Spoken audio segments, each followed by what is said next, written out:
સરકાર છેલ્લા 8-10 વર્ષથી એમ કહેતી હતી કે ઘેડ વિસ્તાર છે એ તો કુદરતી આકાર છે, રકાબી જેવો આકારનો છે, આ કુદરતી સમસ્યા છે, આનો કોઈ ઉકેલ નથી. ઘેડ વિસ્તારના લોકો સતત 2 મહિના ગયા ચોમાસામાં લડ્યા સરકાર સામે.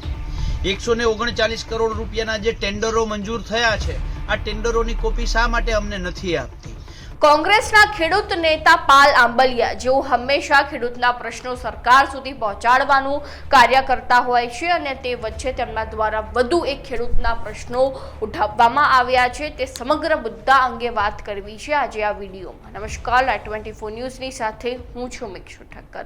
કોંગ્રેસના ખેડૂત નેતા પાલ આંબલિયા દ્વારા જણાવવામાં આવ્યું છે કે સરકાર દ્વારા ઘેડ પંથકમાં 1500 કરોડથી વધુની સહાય જાહેર કરવામાં આવી હતી, છતાં પણ તેનો હજુ સુધી કોઈ રોડમેપ તૈયાર નથી કરવામાં આવ્યો. ત્યારે બીજી બાજુ વાત કરવામાં આવે તો તળાવોનું સમારકામ પણ સરકાર દ્વારા નથી કરાવવામાં આવતું, નદીઓનું પણ કાર્ય નથી કરાવવામાં આવતું અને ચોમાસું પણ થોડા સમયમાં આવવાનું છે. જો આ નદી અને તળાવનું સમારકામ નહીં કરાવવામાં આવે તો ચોમાસામાં ચારે બાજુ જળબંબાકારની સ્થિતિ જે છે તે પંથકમાં જોવા મળી શકે છે. તે રીતની રજૂઆત પાલ આંબલિયા દ્વારા કરવામાં આવી છે. તો તેમણે વધુમાં શું કહ્યું એકવાર તેમની પાસેથી સાંભળી લઈએ.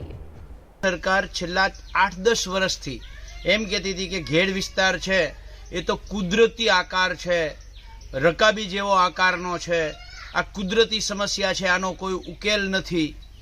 ઘેડ વિસ્તારના લોકો સતત 2 મહિના ગયા ચોમાસામાં લડ્યા સરકાર સામે. રાષ્ટ્રીય કક્ષાએથી યોગેન્દ્ર યાદવ અને બજરંગ પુનિયા અને આખી ટીમ જ્યારે ઘેડ વિસ્તારમાં એક ખેડૂત મહાપંચાયત કરી અને ત્યાર પછી સરકાર સફાળી જાયગી અને 1534 કરોડ જાહેર કરવા પડ્યા. આ એ જ સરકારે જાહેર કરવા પડ્યા કે જે સરકાર એમ કહેતી હતી કે આ તો કુદરતી સમસ્યા છે. ત્યારે સવાલ એ છે કે આ તો 1534 કરોડ કેમ? અમારી માંગ હતી ત્યાં 10,000 કરોડથી ઓછા 1 રૂપિયો ન હોવો જોઈએ, પણ સરકારે અત્યારે પ્રથમ તબક્કામાં 1534 કરોડ ફાળવા એને અમે આવકારીએ છીએ. પણ સાથે સાથે સવાલ એ છે કે સરકાર આ 1534 કરોડ ક્યાં અને કેવી રીતે વાપરશે, કેટલા સમયમાં વાપરશે, એનું નિરાકરણ કેટલા સમયમાં આવશે, આનો આખો રોડમેપ શા માટે જાહેર નથી કરતી? 139 કરોડ રૂપિયાના જે ટેન્ડરો મંજૂર થયા છે, આ ટેન્ડરોની કોપી શા માટે અમને નથી આપતી? આ દરેક બાબતમાં અમારી પહેલેથી માંગ છે કે ઘેડ વિકાસ સમિતિ સાથે સરકારે સંકલન કરી એની સાથે ચર્ચા કરી અને આગળ વધવું જોઈએ. તો એક પણ જગ્યાએ ઘેડ વિકાસ સમિતિને સાથે સામેલ કરવામાં શા માટે નથી આવતી?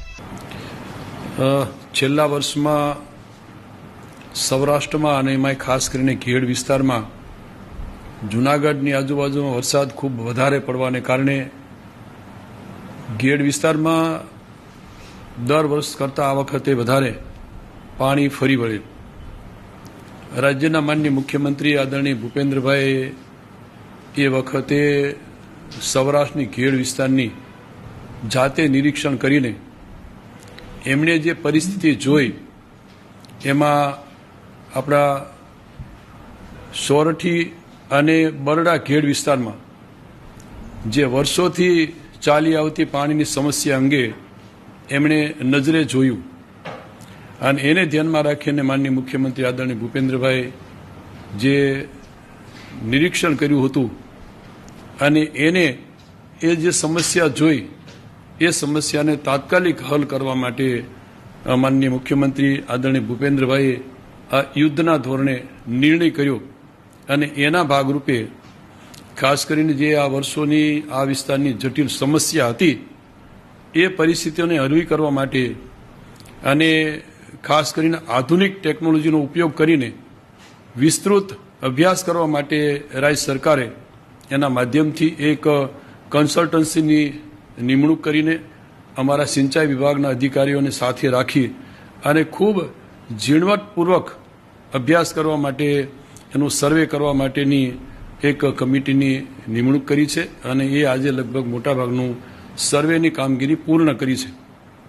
આ અભ્યાસમાં ટૂંકા, મધ્યમ અને લાંબા ગાળાના એના ઉકેલો કઈ રીતે આવી શકાય એના સર્વેની એમાં સમાવેશ કરવામાં આવ્યો છે. રાજ્ય સરકાર દ્વારા આના માટે 1534 કરોડની સૈદ્ધાંતિક મંજૂરી આપવામાં આવી છે. એની સાથે એ અંતર્ગત જે સૈદ્ધાંતિક મંજૂરી અપાણી છે એ પૈકીનો એને પ્રથમ તબક્કામાં અમે લગભગ 139 કરોડની એની સૈદ્ધાંતિકની સાથે વહીવટી પ્રક્રિયા કરીને ટેન્ડરો પણ કરી આપવામાં આવ્યા છે. આ કામોમાં ખાસ કરીને 3 તબક્કાઓનો આ ખેડ વિસ્તારમાં સમાવેશ થાય છે અને જેમાં 11 જેટલી જુદા જુદા વિવિધ પ્રકારના કામોનો એમાં સમાવેશ કર્યો છે. એમાં પહેલા તબક્કાની એમાં ખાસ કરીને વાત કરીએ તો એ જે સોરઠી ખેડ પોરબંદર વિસ્તાર છે એમાં ₹62 કરોડનો આ સમાવેશ કર્યો છે.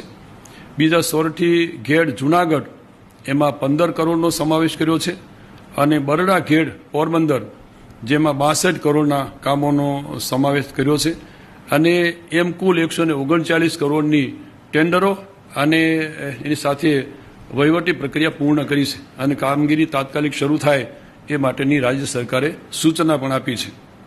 આ પ્રથમ તબક્કાના જે કામો છે એમાં ખાસ કરીને જે નદીઓ અને કેનાલો કે વોંકળા છે એને જે વહન ક્ષમતા છે એને અસરકારક રીતે ખુલ્લા કરવા માટે અને એની સાથે એની જે ક્ષમતા મૂળ ક્ષમતા હતી એ પ્રમાણે વધારવા માટેની આ કામગીરીનો સમાવેશ થયો છે. અને એની સાથે જે વિવિધ પ્રકારના કે વોંકળામાં અવરોધો હોય એ અવરોધોને પણ દૂર થાય અને નાલા અને કાંસો સાફ થાય એ માટેની જોગવાઈ અહીંયા આમાં કરવામાં આવી છે. સાથે મીઠા પાણીની જરૂરિયાતને ધ્યાનમાં લઈ અને જે હયાત તળાવો છે સ્ટ્રક્ચરો છે એ તળાવોને પણ ખાસ કરીને એને ઊંડા કરવા માટેનો પણ આ પહેલા તબક્કામાં અમે સમાવેશ કર્યો છે અને જેની કામગીરી હમણાં ટૂંક સમયમાં શરૂ થવાની છે. બીજા તબક્કામાં ખાસ કરીને જે અમે કામો લેવા જઈ રહ્યા છીએ એમાં મુખ્ય નદીઓ સાથે જે વોંકળાઓ છે એના કાંઠા ઉપરના જે પૂર સંરક્ષણ દિવાલો બનાવી અને જેને કારણે જે નદીઓ છે વોંકળા છે એના પરના હયાત જે સ્ટ્રક્ચરો હોય કોઈ નાના પ્લગ હોય તો એ નાના હોય તો એને મોટા કરવા માટે અથવા તો પાણીની જે કેપેસિટી હોય સહેલાઈથી નીકળી શકે એ રીતની વ્યવસ્થા બીજા તબક્કામાં કરવા માટેનું આયોજન છે. મુખ્ય નદીઓના જે ખાસ કરીને ક્યાંક ડાયવર્ઝન થઈ ગયું છે તો એના મૂળ પ્રવાહ સુધી લઈ જવા માટેનું પણ આની અંદર બીજા તબક્કામાં જોગવાઈ કરી છે. નદીઓના મુખ પર જે પાણીના અસરકારક જે ખાસ કરીને નિકાલ માટેની વ્યવસ્થા હોય એ ક્યાંક પૂરાઈ ગઈ અથવા ડિસિલ્ટિંગ થયું હોય તો એને પણ ખુલ્લા કરવા માટેની આ બીજા તબક્કામાં જોગવાઈ અમે આ યોજનામાં કરી છે. ત્રીજો તબક્કો લઈએ તો એની અંદર ખાસ કરીને નદીઓના જે મુખો છે એ મુખો પહોળા કરવા માટે અથવા તો એની આગળ નવા જે બાંધકામો કરવાના છે એ અને મુખ્ય નદીઓના આંતરિક જોડાણો કરવાના છે એનો પણ આની અંદર આ ત્રીજા તબક્કામાં આમાં સમાવેશ કરવામાં આવ્યો છે. અને એની સાથે ઉપરવાસના જે ખાસ કરીને કાંપ એને કારણે પૂરાઈ ગયેલા હોય એ ખુલ્લા કરવા માટેનું પણ આ ત્રીજા તબક્કાની અંદર અમે જોગવાઈ કરી છે.